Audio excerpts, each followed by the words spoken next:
Hey everybody, welcome to this free edition of our Trader User Group Weekly Roundup for the trading week ending December 9th, 2022. I'm Preston Brent. Thanks for tuning in. Well, this week's theme I guess is probably for the month of December, but who's going to show up for Christmas? Are we going to see Santa or are we going to see the Grinch? Well, the jury's still out, but I think we're going to get a pretty good indication this coming week. So without further ado, why don't we just kind of jump in and see where everything's shaping up? If we take a look at the markets for this week, not very pretty. Dow, S&P, NASDAQ, Russell, all down over 2%. You can see the Russell bringing up the rear at over 5% for the week down. Russell had their worst week since September of this year. S&P returned its worst week in 5 weeks. NASDAQ didn't fare that well either. Everybody just not really having a very good time. Okay, I mean, if you look at it, the week kind of started on a down note when we got a pretty good little strong upside surprise in the ISM data. The services sector rose to 56.5, near its highs over the past several months. In addition, this past Friday morning, we saw the PPI come in, showing PPI data, which is inflation at the wholesale level. It fell a little bit, but still a lot staying higher than what the consensus expectations were. It came in at 7.4% year over year. Still very high. Remember, that goes downstream to the top end CPI data, which we're going to see next Tuesday. So all in all, inflation is staying stubbornly very high, and that pretty much caused the markets to sell off this week. A little bit more than I think everybody was expecting. If you look at the PE ratio, the Ford is 19.18, or sorry, 17.95. Forward PE ratio still fairly high. And if we got the dividend yield, you can see the S&P dividend yields at 1.69%. The Treasury is still higher by 177 bips. Earnings yield for the S&P still a robust 5 point, almost 6%. But if we look at the yield, S&P yield over the 10-year Treasury, it's still a positive 2.1%, but the real yield is still negative due to inflation. And the current VIX shot up this week 14.56% for the week. Prior week, it closed at 18.95. But as I've told our members, every time the VIX gets around the 20 level, maybe the high teens, we always move up higher. And this past week did not disappoint. You can see both the best and the worst sectors for this week finished in the red, the best being utilities, just coming in barely below flat line at 28 basis points to the red. The worst was energy, tumbled hard this week, 8.45%, although energy leads the way annually, 53.74% year to date. And we only got about 3 more weeks left in the year. Communication services bringing up the rear at about 36% to the downside. If we look at the yield on the 10-year benchmark, it touched almost a 3-month low on Wednesday, but tended to edge a little bit higher towards the end of the week. But the bond market is moving higher, driving yields lower, which is not a good vote for the economy out in 23 and 24. A lot of that was because of the strong PPI data and headline news in China, easing off some of their COVID related restrictions. Okay. Now, if we come over and we take a look at where China, or I'm sorry, the European markets fared, they were all in the red as well. The FTSE is the only one year to date in the green, but shares in Europe pretty much fell on renewed fears of more recession or the recession staying longer and deeper than imagined. Central banks are still tightening over there.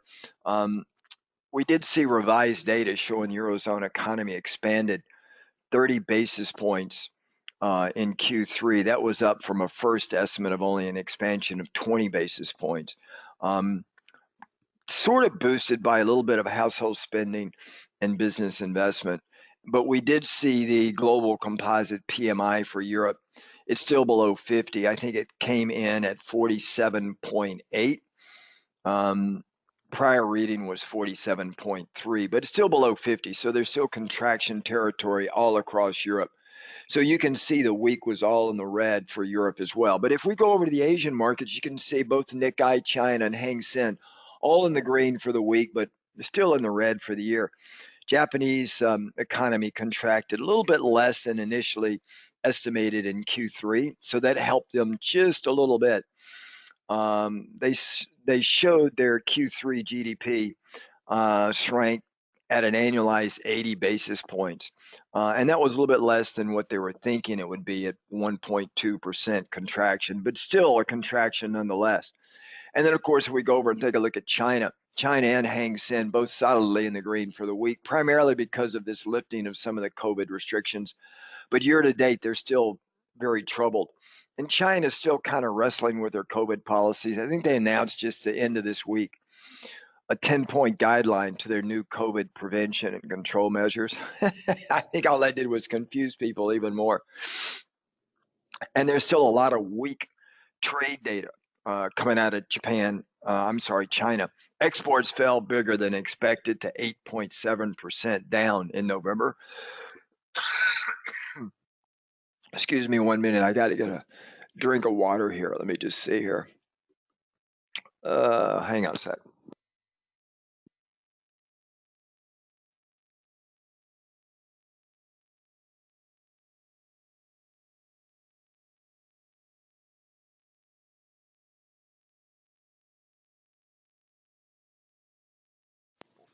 Sorry, guys. So that's what we're getting over there. China has got, their exports are falling a lot more than expected. So again, who do they sell to? Europe and the U.S. So that does show that the whole global economy is slowing down a pretty big deal, guys. So let me get you switched over to some charts here. We'll take a look at just how things are shaping up. And of course, if you look at this, it'll take a couple of seconds to come up on your screen. We're going to start off with the E-mini S&P 500 futures. You can see the bottom here, which I do believe we're going to take out sometime in Q1 into Q2 of next year. But you can see here we're sandwiched between the 200 EMA, which is yellow line, and then the 50 EMA, which is the red line. You can see we came down and pretty much bounced off the 50. We almost were able to get some kind of escape velocity on November the 30th, but then we gave it all up. So we just could not hold the 200. This is classic for a bear market chart. And I define a bear market chart as when the 50 is below the 200 EMA. You have to trade it like a bear market chart until proven otherwise. And what that means is generally the first challenge is going to be moving up to the 50. Second challenge will be moving up to the 200. And then you need to see the 50 back over the 200. Otherwise, all the algos and a lot of these automated AI trading bots, when you've got the 50 below the 200 on any asset, in this particular case, it is the index, they tend to sell off when you get around these key moving averages like the 50 or the 200. And you can see here how it did so here and then bounced here. So what we're going to be looking for this coming week, as I said, it is a key week.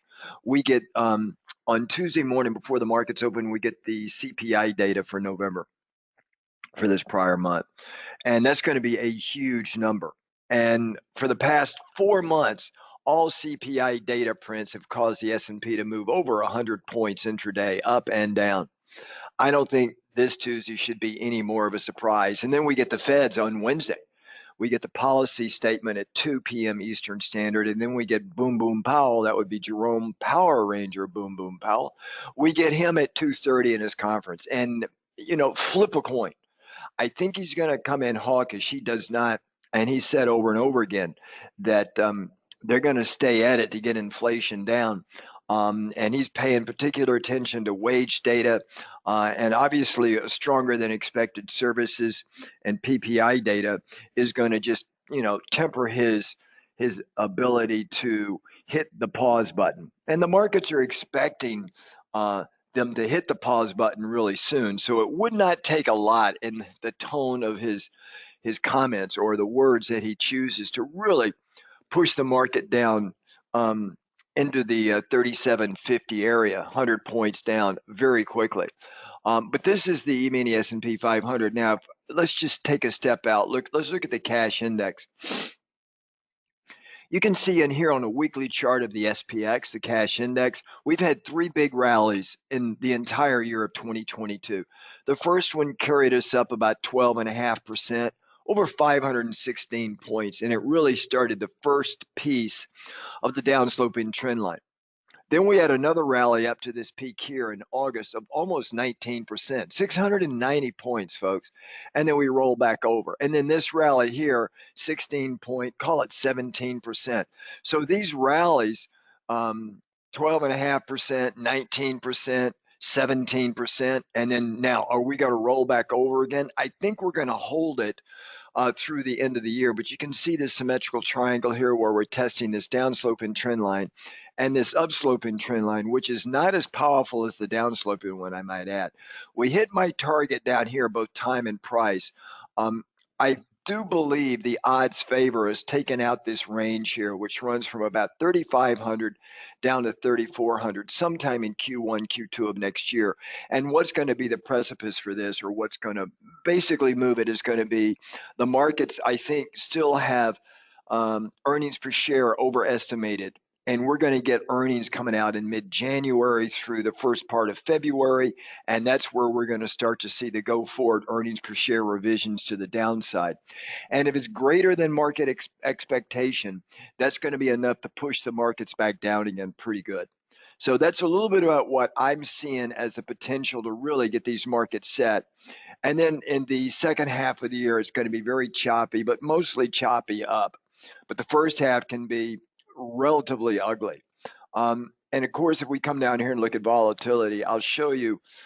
If we look at the VIX, you can see on my chart I have it color coded. Okay, and let's just take it out to the beginning of this year. So let me just shrink it down here till we get to January right here like this. So if we get right like this is the beginning of the year. You can see here this between this light red and then light yellow, that is a 20 VIX. Anything below 20, we've only stayed in it for a few days and we move back up towards the 30 area again into the red zone. Okay, 35. And then the rose colored areas between 20 and 30, these are just levels of volatility where the VIX tends to hang out a little bit in distressed markets. But you can see here every time we've gotten down here this year, every single time. Last time we were down here was in August. And then we had that big correction back to the downside again. The other time before that was in end of March. Okay. And then we had a big move leading up to the August rally. So you can see over here, and now we're back up here again. Okay, so I don't see, at least through the end of this year, I do see the tendency will be for a rally. However, it's going to be really dependent right now on where CPI comes in and what the Feds are going to do. So that's Tuesday and Wednesday this week. It'll set the tenor all the way into earnings of the second week of January. All right. Now, if we look at the bond market, you can see bonds was down hard on Friday, meaning interest rates higher. I do believe that the bond market will eventually move up a little bit higher, driving rates lower, which is not a vote of strength of the economy in 23 and 24. Remember, when bonds move up, interest rates move down. And that's what I'm expecting. I can see a little bit of a near-term pullback in bonds, higher rates. But then I think eventually bonds are going to reverse and come back up. But then that rally in bonds is going to come to an end probably in Q1, maybe early Q2 of next year, and then roll back over again. Okay. And then, of course, if we look at the 10-year rate, because the bonds came down on Friday, interest rates went up. But you can see we blew right through my target. This was my target of rates. I put that target out there back in August. And the target was around a little over 4%, but we had 4.33%. And then we've been moving lower here. I do believe rates are going to come back up a little bit before they roll back over again. All right. For those that are looking at these. Currency wise, well, the dollar was stronger. Generally, what I see is every time the dollar is stronger, the economy is weaker. But look at the dollar. It has come down hard. Now, I was getting our members into the euro currency, and this was the time to do it, especially when it broke the 50 EMA. Now, you can see here we've got a clear break of the 200. It may try and rise back up, but the odds favor any rally in the dollar is going to be sold, meaning any dip in the euro should be bought. And if we look at the euro right here, I mean, look at this. This is just, it was a clean break of the 50. This is the first break of the 50 all year long. and then we broke it back, took out the prior pivot high over the 50. That was our signal to go long. Then you could see where we hung up on the 200 EMA. For over a week and a half, we broke it, we tested, and now we're coming back up. So I think longer term, the euro should probably outperform the dollar. Now, if we do have that big pullback, it should be fast and a little bit violent in Q1 into Q2. You're going to see the euro come down and the dollar go up, but that would be a chance to load up on the euro again for folks that missed this first pass. Okay. And then, of course, if we come down and look at gold, if you guys will recall, I was short gold or negative gold until we came out of this. You can see now that we've come through the 50 and the 200, any little pullback here in gold should be bought. We're still in the red for the year because the closing price of gold last year was 1830.50. These are gold futures. But I do believe we're going to take that out and move higher. I think it's going to move up back over 1900 in 2023. So gold will be a nice place to be. Copper, well, there's a shortage of copper, which is going to have a tendency to drive it higher. You can see where, now I had forecast originally, and I think I mentioned to you that copper was going to come lower. We may get down there, but this is an extended Elliott Wave 3 pattern. So if we take this pivot point out here, we may run up a little bit higher in copper. But if the global economy falters, you're going to see copper come down hard. If we have that big pullback in Q1, Q2 timeframe of 23, then you're going to see copper come down hard. What's giving copper a boost right now? First, there's a little bit of shortage of copper. And second, as China comes out of their zero COVID policy, China is a big purchaser of copper on the international market.